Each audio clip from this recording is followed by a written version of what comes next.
다들 안녕하세요. 프로토 91회차 토신 정보방 환급 인증합니다. 당첨금은 세후 금액인 거 알고 계시죠? 다들 아시겠지만 한 경기 취소되어 당첨금이 반토막 났지만 그래도 당첨 모두 축하드리며 오늘 경기도 분석 시작해보겠습니다. 금일 첫 번째 경기 첼시 대 노팅엄 분석 시작해 보겠습니다. 4-2-3-1 포메이션으로 경기를 소화해 나갈 것으로 보이고 은쿤쿠, 콜 파머, 잭슨, 주앙 펠릭스를 활용한 공격 루트를 통해서 득점 찬스를 생산해 나갈 것으로 보인다. 백업 자원인 네투하고 듀스버리 홀의 활약 여부 역시도 이번 경기의 중요한 키포인트가 될 것으로 예상된다. 4-2-3-1 포메이션으로 경기를 소화해 나갈 것으로 보이고 허더슨 오도이, 엘랑가, 깁스 화이트, 우드를 활용한 공격 루트를 통해서 득점 찬스를 생산해 나갈 것으로 보인다. 백업 자원인 도민게스하고 아원이의 활약 여부 역시도 이번 경기의 중요한 키포인트가 될 것으로 예상된다. 객관적인 전력면에서 많은 차이를 보이고 있는 매치업이다. 첼시는 에이스 콜 파머가 최후방 수비라인하고 최전방 공격 라인 사이 공간에서 전형적인 박스2박스 움직임을 선보이면서 전방 공격수 은쿤쿠에게 결정적인 어시스트를 공급해주는 공격 패턴을 선보일 것으로 보이는데 이러한 첼시의 공격 루트를 원정팀 노팅엄의 수비진들이 페널티 박스 주변 지역에서 제대로 막아낼 수 있을지 의문이다. 금일 두 번째 경기 볼로냐 대 파르마 분석 시작해 보겠습니다. 4-2-3-1 포메이션으로 경기를 소화해 나갈 것으로 보이고 카스트로, 오솔리니, 은도에, 파비안을 활용한 공격 루트를 통해서 득점 찬스를 생산해 나갈 것으로 보인다. 백업 자원인 달린가 하고 오드가르드의 활약 여부 역시도 이번 경기의 중요한 키포인트가 될 것으로 예상된다. 4-2-3-1 포메이션으로 경기를 소화해 나갈 것으로 보이고 보니, 아드리안, 미하일라, 데니스만을 활용한 공격 루트를 통해서 득점 찬스를 생산해 나갈 것으로 보인다.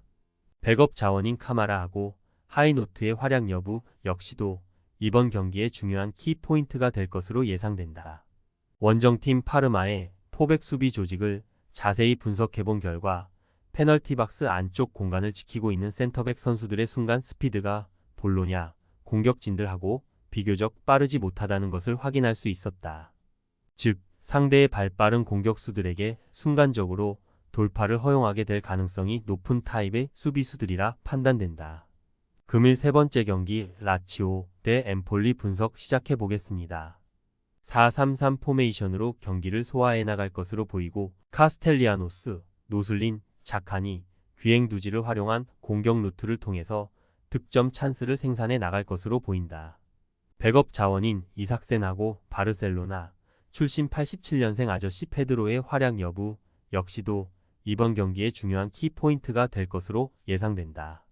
3-5-2 포메이션으로 경기를 진행해 나갈 것으로 보이고 로렌초 콜롬보, 에스포시토, 파치니, 기아시를 중심으로 공격 패턴을 준비해서 득점포를 가동해 나갈 것으로 예상된다. 백업 자원인 카프토하고 솔바켄의 활약 여부 역시도 중요한 관건이 될 것으로 보인다. 라치오의 전후반 풀타임 경기력을 살펴본 결과 볼이 위치해 있는 주변 지역에 최대한 자신들의 선수들을 많이 배치시키면서 수적인 우위를 점하며 자연스럽게 전체적인 볼 점유율을 차지해 나가는 전략을 통해 최근 전술적으로 재미를 보고 있는 상황이다.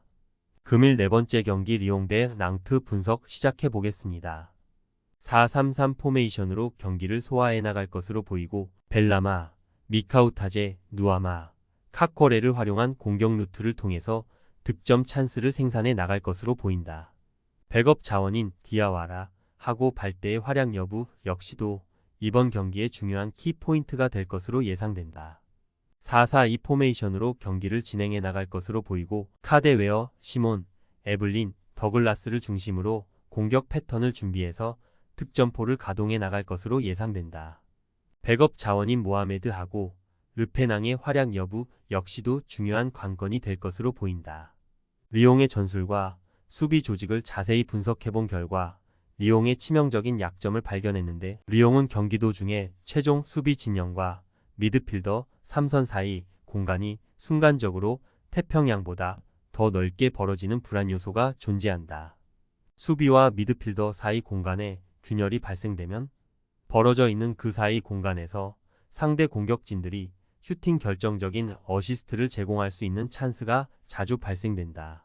금일 5번째 경기 하이덴하임 대 라이프치히 분석 시작해 보겠습니다.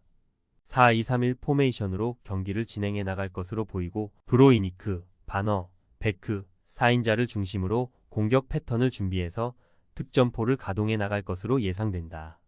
백업 자원인 피링거하고 콘테의 활약 여부 역시도 중요한 관건이 될 것으로 보인다.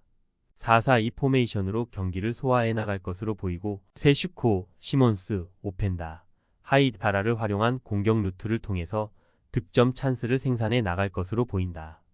백업 자원인 클로스터만하고 포울센의 활약 여부 역시도 이번 경기의 중요한 키포인트가 될 것으로 예상된다. 하이덴하이머의 포백 수비 조직을 자세히 분석해본 결과 페널티 박스 안쪽 공간을 지키고 있는 센터백 선수들의 순간 스피드가 독일 무대에서 비교적 빠르지 못하다는 것을 확인할 수 있었다. 즉, 상대의 발빠른 공격수들에게 순간적으로 돌파를 허용하게 될 가능성이 높은 타입의 수비수들이라 판단된다. 금일 6번째 경기 알라베스 대 바르셀로나 분석 시작해 보겠습니다. 4-3-3 포메이션으로 경기를 소화해 나갈 것으로 보이고 코네치니, 키케 페레즈, 로메로, 구리디를 활용한 공격 루트를 통해서 득점 찬스를 생산해 나갈 것으로 보인다.